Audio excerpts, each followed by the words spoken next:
today and actually starting to finally get into lecture 3, dealing with sampling, confidence intervals, t-distributions, and hypothesis testing. So very important lecture. We're also going to talk about the CTL, not the Center for Teaching and Learning, the Central Limit Theorem, or CLT. Anyways, Central Limit Theorem, we're going to talk about that as well.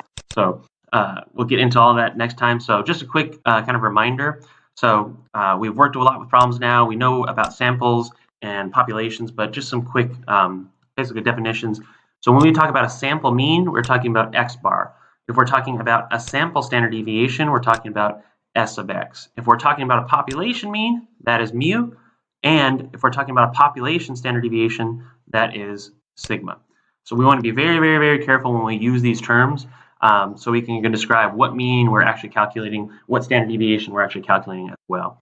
Because we're going to use this to determine essentially the uncertainty from a population. We're going to take a sample and we're going to determine some uncertainty in that measurement relative to that population mean. So that's going to be kind of the goal of the central limit theorem today. And yeah, we're going to go ahead and get started and working on it. So a lot of the times so far, we've been kind of assuming that for large sample sizes and greater than 30, that we could approximate x bar as approximately mu and S of x is approximately sigma. This is, again, if we're normally distributed, our population, that is. Population is normally distributed. It looks like this. But we're going to kind of see that it's problems we've been working on right now. We haven't really, gotten a real estimate for what is the kind of uncertainty of x bar relative, plus or minus the true population mean. So we're going to kind of at some confidence interval, so we're going to get into that today. So before we do that, let's go ahead and do another quick example. So micro rocker roller velocity. So perform experiments, superparamagnetic particles, measure the velocity of 138 particles. So we know that n equals 138. Predicted that the walkers would exhibit a mean velocity of 3 micrometers. And let's go on to the next page. N equals 138. So our sample size is greater than 30, large. Mu should be around 3 micrometers per second. Should not deviate by more than 0.5 micrometers per second. Velocities can be seen in our Mathematica notebook. So again, if you're interested in this, let me know. I will be happy to. Actually, don't want to do that. Excuse me. Uh-oh. Let me get this guy out of here. So if you want to, if you're interested in having the Mathematica notebook available, I'd be happy to provide it. So you could see kind of your data list in that distribution here. Let me zoom out a little bit. And we're getting a little bit ahead of ourselves. So let's go back to our notes. So the question we're asked, can we prove at a 95% confidence interval that the Walker velocity will not deviate by more than 0.5 seconds? So what are our big assumptions when we're kind of calculating basically that, when we're calculating when we are calculating the 95%, basically our interval, our range, where 95% of our data will fall. So far, what have been our two assumptions? Well, one, we need to make sure that n is greater than or equal to 30. So we met that condition. 38. We also need to make sure that we're normally distributed. So we can take a look that the population is normally distributed. And we can take a look at our sample. And again, when we say normally distributed or how can we prove it, just like we talked about in lab the other day, there's not really there is a quantitative way. It's really, really, really difficult in order to kind of prove that. But looking at this curve here, even for our sample, it looks to be pretty normally distributed. Looks like a Gaussian, looks symmetric. There's kind of this anomalous tail here, but again, it looks pretty Gaussian to me.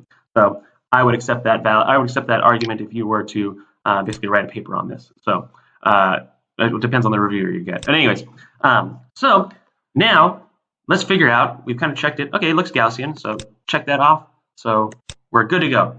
So now let's go ahead and calculate the values that we normally need to calculate. So if you go back through this data set and you calculate the standard deviation, the mean, and again, that's available to you. You can just check in Mathematica.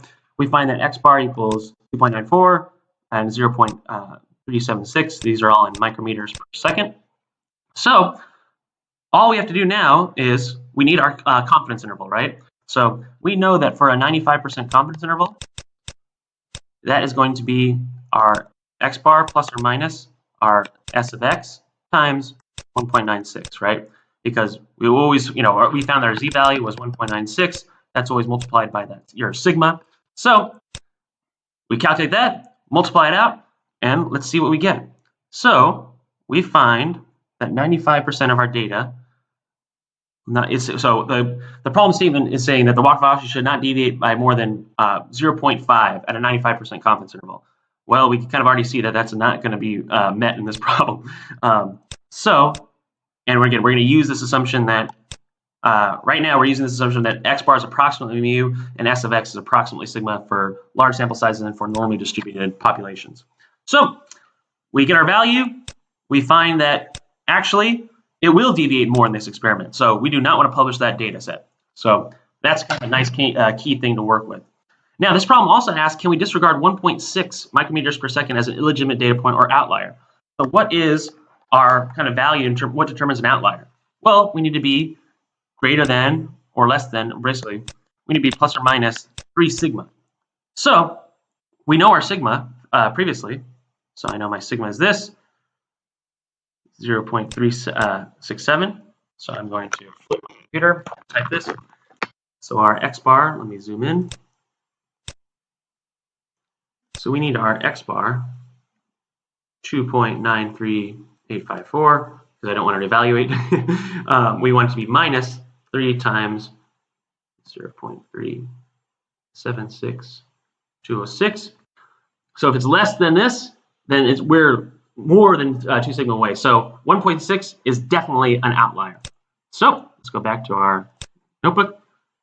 So yes, that is an outlier. Still include that on your plot, but again, you could kind of remove it from any fitting or kind of critical analysis that you're about to do. So we've again just kind of done what we've been doing previously. We've been looking at the dispersion of sample values around some mean of the sample. So we've basically been saying that there's going to be, if we grab a sample, a certain amount of data is going to fall between these two bounds, x of 1 and x of 2. So we've been calculating that, but we have not yet obtained an estimate for the uncertainty in x bar approximated to the true mean. We've just been saying that x bar is equivalently mu, but that's not really the case. There is going to be some uncertainty. We need to get an estimate of our sample means. How close is it to our population? At what confidence interval can we say that we are measuring? That we're going to approximate our population mean. So that is what we are going to do in the next section here. So we are going to look at the central limit theorem, and we are going to basically obtain this estimate, an estimate for the uncertainty in x bar approximated to the true mean. So we are going to work towards creating an expression, and we're going to look at a cool little example coming up soon. But we want to build up to this expression, that mu is going to be equal to, that's a strange symbol, mu is going to be equal to this, and this is going to be s of x. We want to approximate that at some uncertainty, at some confidence interval, that our population mean is going to be equal to x bar plus or minus, kind of this value here. So that's what we're going to be working towards in order to kind of, again, approximate to our population mean. So, yeah. So we are going to get into that in the next section. That's another s of x, anyways. And yeah, more on the central limit theorem and proving that next time. So I'll see you all in the next video. Thanks. Bye.